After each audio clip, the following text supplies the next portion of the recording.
अस्सलाम वालेकुम। आज हम महाराष्ट्र स्टेट बोर्ड के लिए क्लास 9th के पेपर 1 इसका चैप्टर 2 जो है रियल नंबर, उसको आगे हम करते हैं। तो पेज नंबर 21 आप अपने बुक में देखेंगे कि जिसमें आपको लेट्स 2.1 तो ऑलरेडी हम कर चुके हैं और उसके नीचे ही आपका है लेट्स रिकॉल के अंदर, वहाँ पर आपको इरेशनल नंबर जो है नंबर लाइन पर ड्रॉ करना, ये हम लास्ट ईयर कर चुके हैं। तो उसका क्विक रिकैप देख लेते हैं। जैसे ये है आपकी नंबर लाइन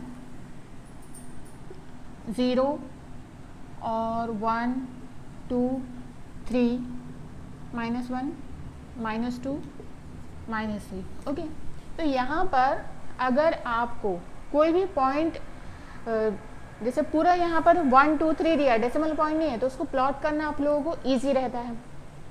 वैसे ही अगर डेसिमल भी है तो आपको पता है कि इसके बीच में 0 से 1 के बीच में या 1 से 2 के बीच में स्मॉल फाइन लाइन जो होती है वो 10 लाइन है, तो आप उसको भी प्लॉट कर लोगे। बट अगर आपसे ये कहा जाए कि आप यहाँ पर √2 जो है वो नंबर लाइन पर बताओ कि कहाँ पर है, तो इसके लिए हमने पिछले साल जो मेथड यूज़ किया था कि हमने क्या किया था, इस नंबर लाइन से एक दूसरी नंबर लाइन हमने ड्रॉ की थी जिसमें हमने 0 को O सपोज किया था और यहाँ से 1 यूनिट 1 सेंटीमीटर या 1 मीटर नहीं बल्कि 1 यूनिट आपने लिया था और इतना ही आपने एक वर्टिकल लाइन यहाँ पर ड्रॉ की थी और उस पर भी 1 यूनिट का डिस्टेंस लिया था। ठीक, अब ये डिस्टेंस है आपका 1 और ये भी 1 यूनिट है। ये जो 0 से सपोज ये वाला पॉइंट T है, यानी अब OT क्या हो गया, इसका हाइपोटेनस हो गया। ये एक राइट एंगल ट्रायंगल हुआ। तो राइट एंगल ट्रायंगल के लिए हम क्या करते हैं, पाइथागोरस थ्योरम जो है वो यूज करते हैं। In triangle OAT OT square is equal to जो रिमेनिंग 2 साइड्स है उनके स्क्वायर का एडिशन लेंगे, यानी OA square plus AT square. OT तो हमको नहीं पता है, OA कितना है 1 प्लस 1 स्क्वायर, यानी 1 + 1 2। और यहाँ पर जब हम स्क्वायर रूट लेते हैं तो ये हो जाएगा √2, यानी ये वाला जो है आपका √2 आ गया। अब √2 जो है इतनी आपकी लेंथ आ गई, सेम यही लेंथ आपको यहाँ पर चाहिए।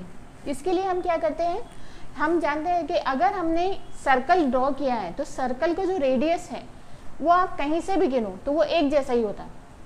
यानी कोई भी अगर आपने सर्कल ड्रॉ किया है तो उस सर्कल में जो सेंटर है, सेंटर का सर्कल की कोई भी पॉइंट से डिस्टेंस जो है वो इक्वल होता है।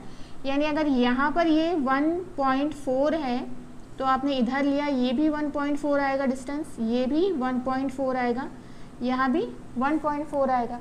तो इसलिए हम क्या करते हैं कि इतने डिस्टेंस को हम रेडियस सपोज करते हैं और यहाँ पर वो कंपास की हेल्प से आप एक आर्क बनाते हैं।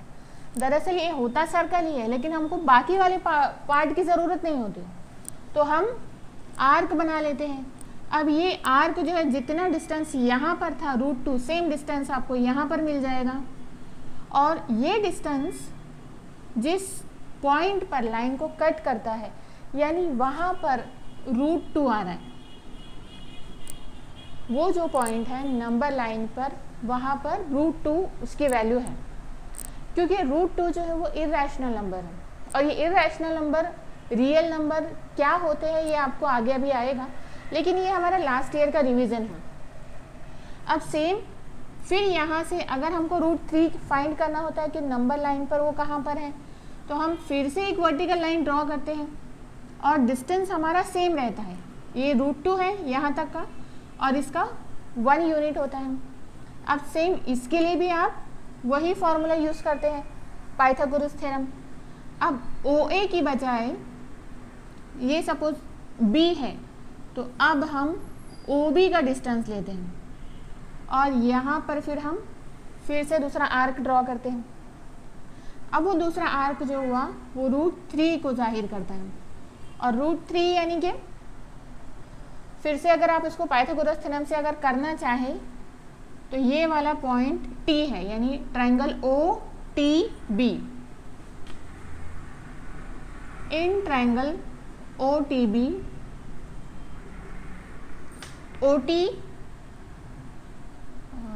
OB square is equal to OT square plus TB square.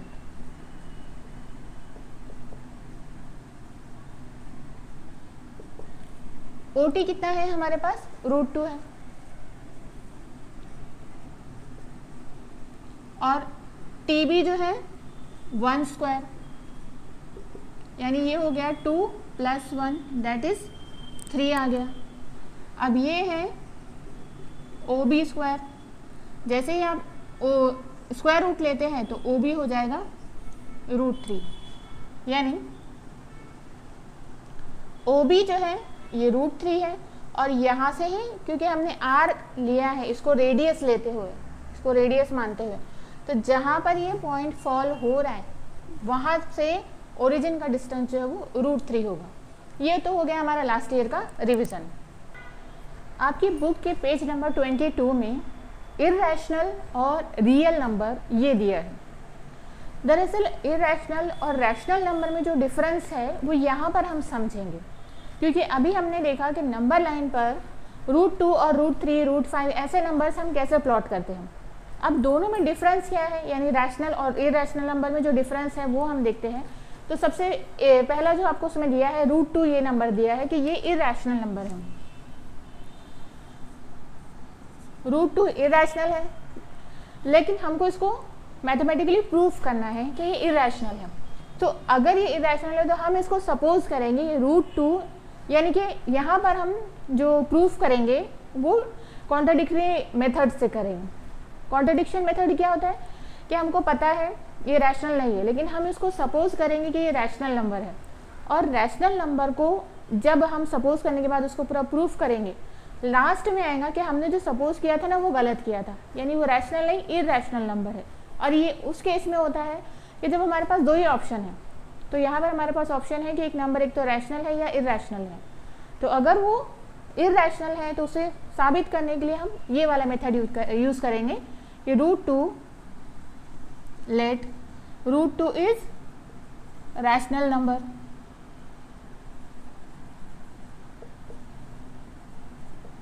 अगर ये रैशनल नंबर है देयरफॉर हम इसको लिख सकते हैं P/Q where Q not equal to 0, यानी जहाँ पर जो रैशनल नंबर की डेफिनेशन है उसके मुताबिक हमने लिख लिया।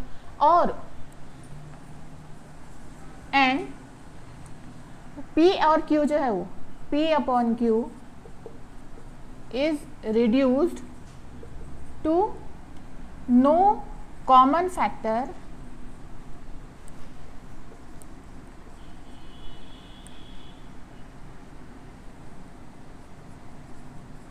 एक्सेप्ट 1, यानी P/Q को दोनों में कॉमन फैक्टर सिर्फ और सिर्फ 1 है। सपोज अगर P/Q हम लेते हैं 5/7, तो ये रिड्यूस्ड फॉर्म हो गया कि इससे ज़्यादा अब हम इसको कर ही नहीं सकते। या कोई भी ऐसे दो नंबर ले लिए हमने, जैसे 22/11 से तो हो जाता है 19, ये भी रिड्यूस्ड फॉर्म हो गया कि यहाँ पर अब इससे ज़्यादा आगे हम नहीं बढ़ सकते, तो इसमें हमने √2 का ऐसे ही सपोज कर लिया है। अब हम क्या करते हैं, इक्वेशन 1 को स्क्वायर कर लेते हैं, स्क्वायरिंग बोथ साइड। तो ये होगा 2 इज इक्वल टू P²/Q²। हम इसे लिख सकते हैं 2Q² is equal to P²। अब आपको याद रखना है कि P² is equal to 2Q² है ना, तो अब इसमें क्या होता है, जैसे 2 आ गया, इसका मतलब ये हो रहा है कि Q की कोई भी वैल्यू हो तो कोई भी नंबर को अगर हम 2 से मल्टीप्लाई करते हैं तो वो नंबर इवन हो जाता है। सपोज 5 जो है ये प्राइम नंबर है और ऑड भी है, अगर आप इसको 2 से मल्टीप्लाई करते हैं तो ये 10 हुआ। 3 आपने लिया, 3 को 2 से मल्टीप्लाई किया, तो ये भी क्या हो गया, 3 2 ज़ा 6। लेकिन यहाँ पर अगर क्यू स्क्वायर है तो यहाँ पर 3 का स्क्वायर आप ले लीजिए, 3 का स्क्वायर है 9, 9 2 ज़ा 18, वैसे ही 5 का स्क्वायर 25, 25 2 ज़ा 50, ये भी इवन नंबर हो गया। तो इससे साबित ही हो रहा है कि पी स्क्वायर जो है, जैसे ही यहाँ पर उसको 2 से मल्टीप्लाई हो रहा है कोई भी नंबर को, चाहे वो इवन हो या ऑड हो, तो वो नंबर इवन ही हो जाता है। यानी इससे साबित हुआ कि पी स्क्वायर जो है वो इवन है, therefore P square is even. और पी स्क्वायर इवन है यानी पी का जो स्क्वायर रूट है वो भी इवन है, क्योंकि कोई भी इवन नंबर का अगर आप स्क्वायर लेते हैं, फॉर एग्जांपल 16 जो है, 16 का अगर आपने स्क्वायर रूट लिया तो आंसर जो है वो इवन नंबर ही आएगा, क्योंकि 16 खुद ही इवन है। वैसे ही 64 है, 64 का आप स्क्वायर रूट लेते हैं तो ये 8 आएगा। 144 है, ये इवन नंबर है, इसका स्क्वायर रूट आपने लिया 12 आ गया। इससे साबित ये हो रहा है कि अगर कोई भी नंबर का आप स्क्वायर रूट ले रहे हैं तो वो इवन नंबर है, तो उसका पॉसिबिलिटी ज़्यादा है कि उसका स्क्वायर रूट जो है वो इवन नंबर ही आएगा। यानी कि ये बिल्कुल सर्टेन है, पॉसिबिलिटी भी नहीं है, सर्टेन है। तो बी स्क्वायर इवन है, दैट मीन्स पी भी जो है इवन हो गया। ओके, अब यहाँ तक हमने साबित कर दिया कि पी इवन है। फिर हम क्या करते हैं, पी के लिए सपोज कर लेते हैं, let P is equal to 2t। Okay, 2t में ये जो t है इसको आप सपोज करेंगे कि इंटीजर है। इंटीजर का मतलब क्या होता है कि उसमें नेगेटिव भी आ सकता है, जीरो भी आ सकता है और पॉजिटिव नंबर भी आ सकते हैं। अब इन दोनों को स्क्वायर लेने पर ये होगा P square is equal to 4t square, 2 का स्क्वायर 4 और t का स्क्वायर एज इट इज। अब इक्वेशन 2 दे देंगे आप इसको, इक्वेशन 1 और नहीं, इसको आप दे देंगे इक्वेशन 2 और ये हो गया 3। अब इक्वेशन 2 और 3 में देखिए, यहाँ पर P square is equal to 2q square है, 3 में P square is equal to 4t square है। यानी पी स्क्वायर के जो मुकाबिल में है उन दोनों को आप इक्वल लिख सकते हैं। तो अगली स्टेप आपकी क्या हो जाएंगी, 2q square is equal to 4t square.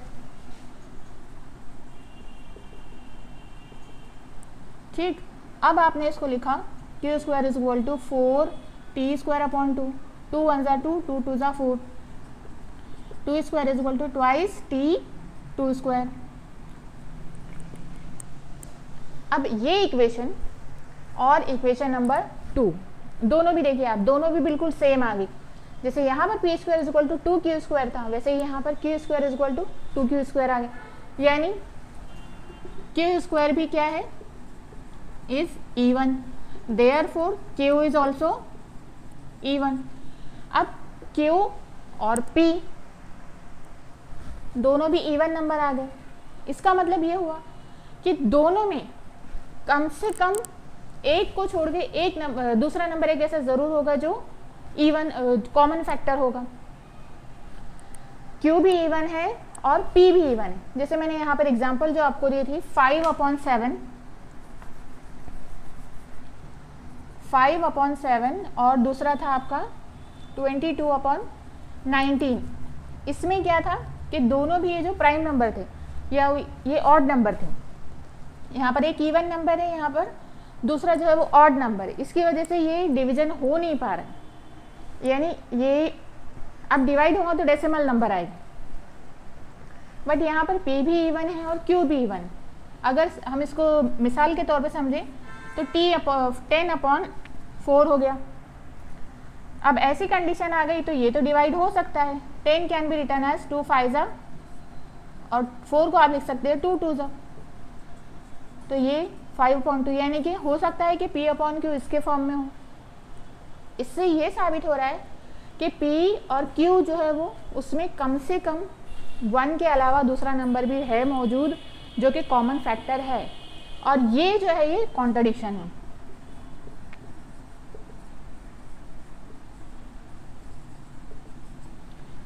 This contradicts our assumption. और ये हमारा अजम्पशन जो हमने सपोज किया था कि √2 इज अ रैशनल नंबर, इसको कॉन्ट्रडिक्ट कर रहा है, इसके उल्टा है। यानी क्या हुआ, √2 इज इर्रेशनल।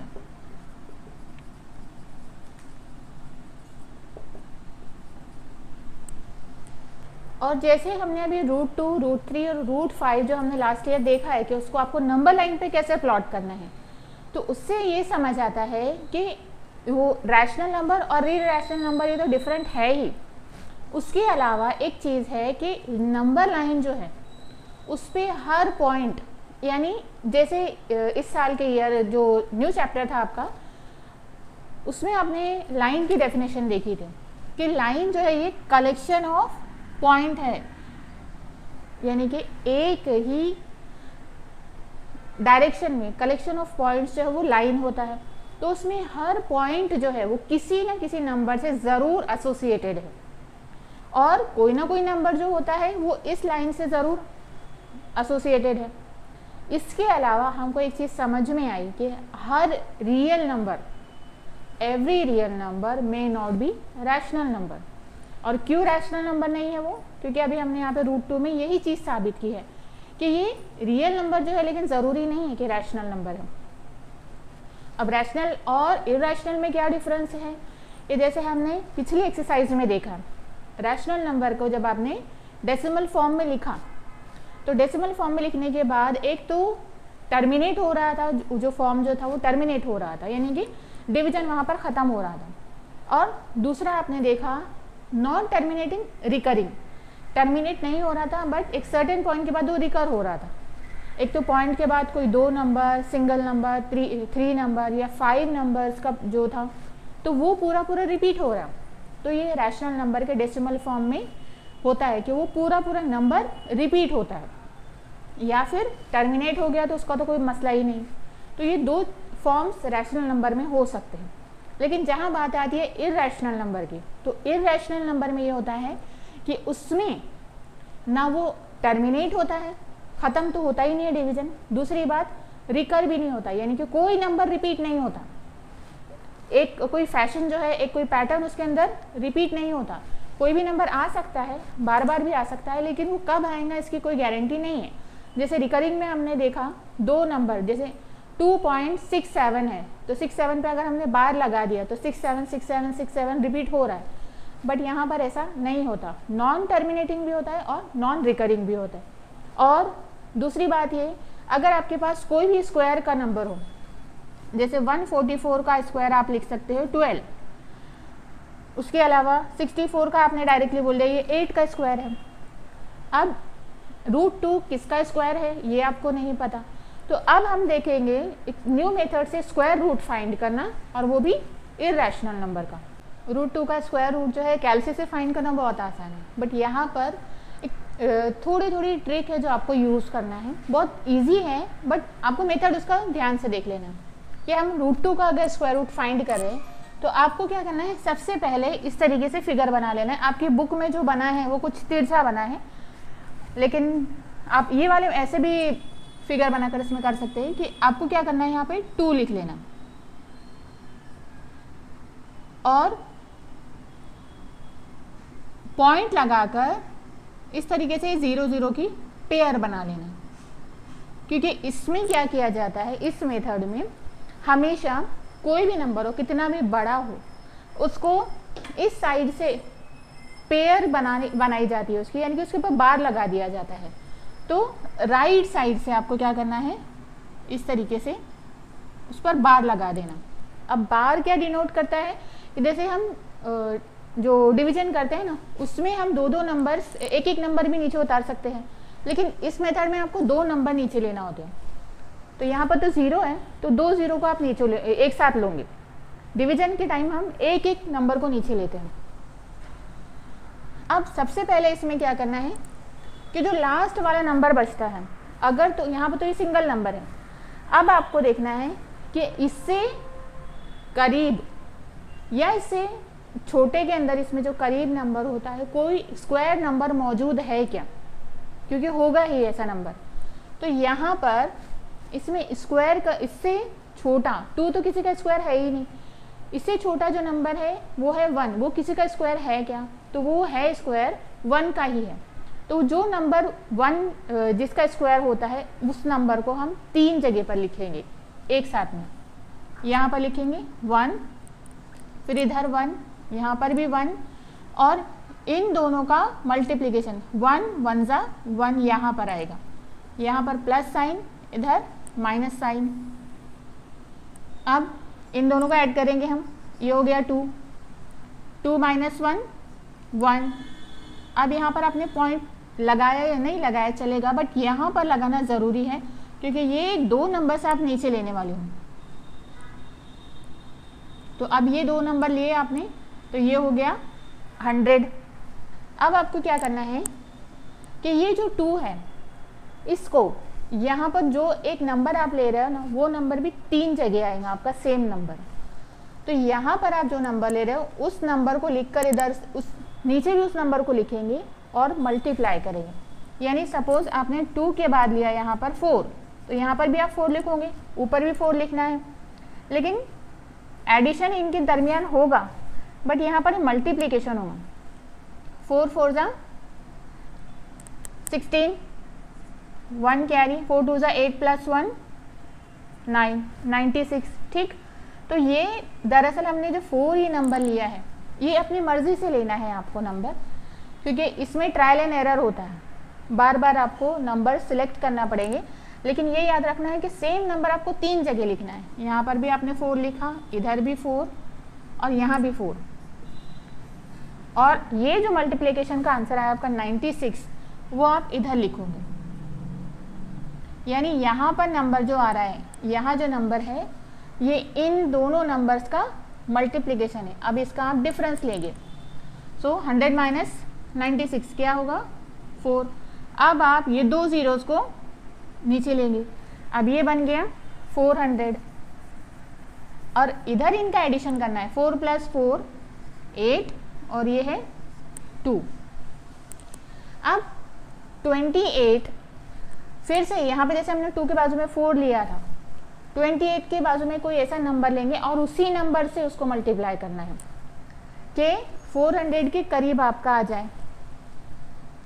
तो 4 अगर हम 28 के लिए हम 1 ले लेते हैं या 2 लेते हैं, 2 2 जा 4, 8 2 जा 16, 1 कैरी, 2 2 जा 4 + 1 5। अब देखिए 564 ये 400 से बड़ा नंबर हो गया, तो आप 1 ले लीजिए यहाँ पर।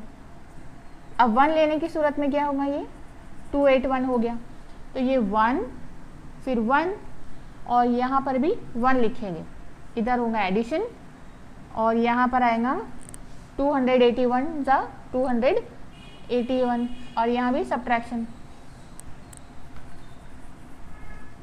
1 + 1 2 8 2। यहाँ थोड़ी जगह हमेशा खाली रखना है, इसी के लिए आपकी बुक में थोड़ा तिरछा बनाया गया है इसको। फिर यहाँ पर बोरो करके 10 - 1 9, 9 - 8 1, 3 - 2 1। अब ये 1 1 9 हो गया।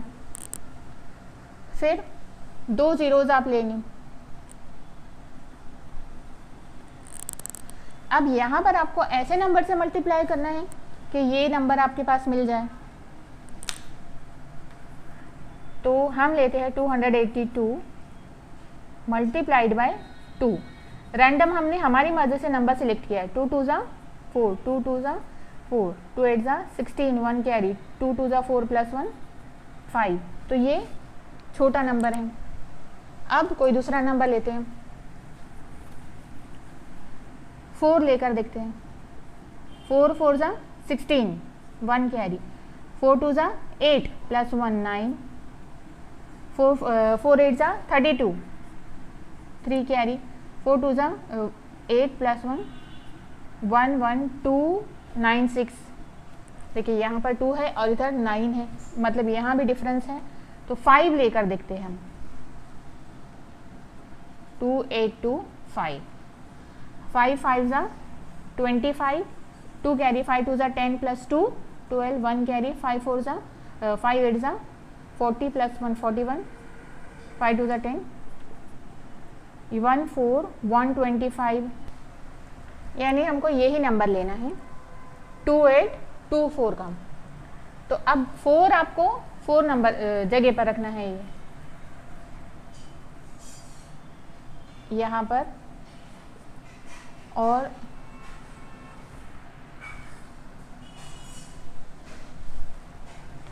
मल्टीप्लिकेशन का आंसर आया था आपका 11296, 11296। इनका सब्ट्रैक्शन, यहाँ पर एडिशन होगा 8282 और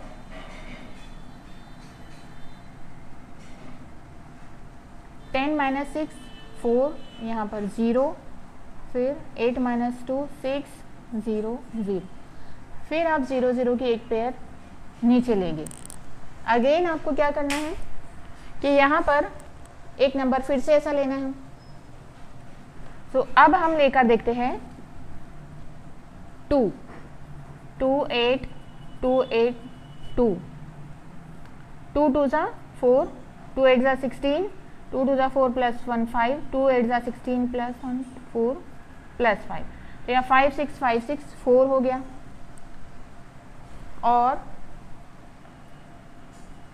ये यहाँ पर है 6 0, तो 5 6 उसके करीब ही है।